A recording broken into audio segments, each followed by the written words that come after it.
Students welcome to our channel computer science all technologies. First time మీరు మన channel చూస్తున్నట్టయితే like చేయడం, subscribe చేయడం, షేర్ చేయడం మర్చిపోకండి. మనము డేటాబేస్ సిస్టమ్ అప్లికేషన్స్ గురించి డిస్కస్ చేసుకున్నాం. ఇప్పుడు వచ్చేసి పర్పస్ ఆఫ్ డేటాబేస్ సిస్టమ్ గురించి ఈరోజు డిస్కస్ చేసుకున్నాం. ఏంటి డేటాబేస్ సిస్టమ్ యొక్క మెయిన్ పర్పస్ అంటే డేటాని మోర్ కంట్రోలింగ్ అనేది చేస్తుంది. ఇదొక యూజర్ ఫ్రెండ్లీ ఈజీ ఆపరేషన్స్ కూడా మనం దీంట్లో పర్ఫామ్ చేసుకోవచ్చు. ఈ డేటాబేస్ సిస్టంలో ఇన్సెట్, డెలీట్, అప్డేట్ ఇవి చేసుకోవచ్చు. డేటాబేస్ సిస్టమ్ పర్పస్లో ఇన్సెక్యూర్స్ని మేనేజ్ చేసే కొన్ని ఉన్నాయి. ఏంటి అవి ఇన్సెక్యూర్స్ అంటే, first one data redundancy and inconsistency, second one difficult in accessing data, third one data isolation, fourth one atomicity of updates, fifth one concurrent access, sixth one security problems, and seventh one supports multiple views of data. First one, avoid data redundancy and inconsistency. Redundancy ఏంటి duplicate డేటాని removing అనేది చేస్తుంది. Redundancy అనేది అది same data multiple copies ఉంటే దాన్ని remove చేస్తుంది. Single రిపోజిటరీస్ని ఇది మెయింటైనింగ్ అనేది చేస్తుంది. డేటాబేస్ కన్సిస్టెన్సీగా ఉంటుంది ఇది. ఓకే, సెకండ్ వన్ వచ్చేసి డిఫికల్ట్ ఇన్ యాక్సెసింగ్ డేటా. ఇది ఏం చేస్తుందంటే త్రూ డిఫరెంట్ క్వరీస్ని డేటాబేస్లో డేటా అనేది డిఫరెంట్ క్వరీస్ ద్వారా యాక్సెసింగ్ అనేది చేసుకుంటుంది. డేటాని యాక్సెస్ చేసేది అనేది మేనేజింగ్ అనేది కూడా చేస్తుంది. Difficult in accessing data. Next వచ్చేసి డేటా ఐసోలేషన్. ఇది ఏం చేస్తుంది, సేమ్ డేటాబేస్ని సెవరల్ ఫీల్డ్స్లో యూజ్ చేసుకోవచ్చు సేమ్ డేటాబేస్ని. నెక్స్ట్ వచ్చేసి అటామసిటీ ఆఫ్ అప్డేట్స్. దీంట్లో ఏంటంటే పవర్ ఫెయిల్ అయినప్పుడు లేదా డేటాబేస్ మైట్ లాస్ అయినప్పుడు, డేటాని మనము ప్రివెంట్ డేటా లాస్ అయినప్పుడు, అలాంటి టైంలో ఏంటంటే అటామసిటీ ఆఫ్ అప్డేట్స్ అనే ఒక ఫ్యూచర్ని మనకి ఇది ప్రొవైడ్ చేస్తుంది. ఏది డేటాబేస్ సిస్టమ్ అనేది.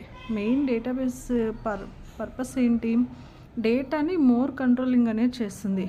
అలాగే డేటాని లాస్ అవ్వకుండా, పవర్ ఫెయిల్ అయిన టైంలో మనకి ప్రివెంట్ డేటా అనేది లాస్ అవ్వకుండా ఒక అటామసిటీ ఆఫ్ అప్డేట్స్ అని ఒక ఫ్యూచర్ని మనకి ఇది డేటాబేస్ సిస్టమ్ అనేది మనకి ప్రొవైడింగ్ అనేది చేస్తుంది. దాన్ని మనం అటామసిటీ ఆఫ్ అప్డేట్స్ అని మనం కాల్ చేసాం ఫ్యూచర్ని. నెక్స్ట్ వచ్చేసి కాంకరెంట్ యాక్సెస్. ఇది ఏం చేస్తుందంటే సేమ్ టైము మల్టిపుల్ యూజర్స్ అనేవాళ్ళు యాక్సెస్ చేసుకోవచ్చు. ఈ డేటాబేస్లో డేటాని సేమ్ టైము మల్టిపుల్ యూజర్స్ అనేవారు యాక్సెస్ చేసుకోవచ్చు. Next security problems.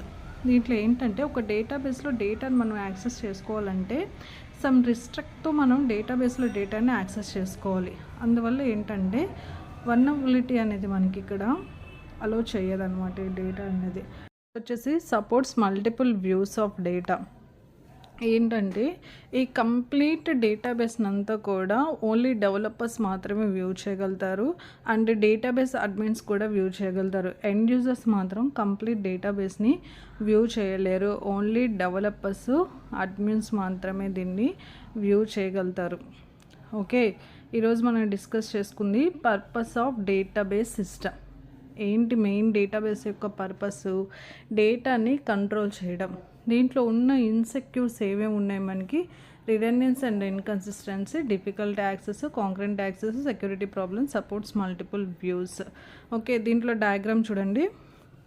ఫస్ట్ మనం ఇలా డయాగ్రామ్ వేయాలి. User programs, next application program queries, దాని నుంచి సాఫ్ట్వేర్ టు ప్రాసెస్. సాఫ్ట్వేర్ ఏమేమి యాక్సెస్ చేస్తుంది డేటాను స్టోర్ చేసుకోవడానికి, ఎక్కడ మనం ఈ డేటాను స్టోర్ చేస్తాము మెటా డేటాలో. నెక్స్ట్ వచ్చేసి డేటాబేస్లో మనం డేటాను అంతా కూడా స్టోరింగ్ చేసుకుంటాం. ఈ software process, software to access అంతా కూడా డిబిఎంఎస్ సాఫ్ట్వేర్, ఇదంతా కూడా అప్లికేషన్ ప్రోగ్రామ్స్ అంతా కూడా మనకి డేటాబేస్ సిస్టమ్స్ కింద వస్తుంది. ఇలా మనము పర్పస్ ఆఫ్ డేటాబేస్ సిస్టమ్కి ఇలా డయాగ్రామ్ డ్రా చేయాలి. దాంట్లో ఉన్న ఇన్సెక్యూర్స్ అన్నీ కూడా మనము రాయాలి. ఓకే, నోట్స్ తీసుకొని కంప్లీట్గా ఈ క్వశ్చన్ అయితే రాసుకోండి. ఫస్ట్ డెఫినేషన్, తర్వాత ఇన్సెక్యూర్ టైప్స్, నెక్స్ట్ వచ్చేసి డయాగ్రామ్ ఇలా డ్రా చేస్తే సరిపోతుంది. మీకు మార్క్స్ అయితే మంచిగా పడతాయి ఇలా రాస్తే. Okay, thank you students. మీకు కానీ ఈ వీడియో నచ్చినట్టయితే మన ఛానల్ని సబ్స్క్రైబ్ చేయడం, లైక్ చేయడం, షేర్ చేయడం అయితే మర్చిపోకండి. ఇంకా మీకు మన ఛానల్లో వీడియోస్లో ఏమైనా మీకు డౌట్ ఉంటే అవి కామెంట్ బాక్స్లో టెక్స్ట్ చేయండి. డెఫినెట్గా నేనైతే రిప్లై ఇస్తాను. మన ఛానల్ని మాత్రం సబ్స్క్రైబ్ చేయడం మర్చిపోకండి. మరిన్ని అప్డేట్స్ కోసం బెల్ ఐకాన్ని క్లిక్ చేయండి. Thank you students.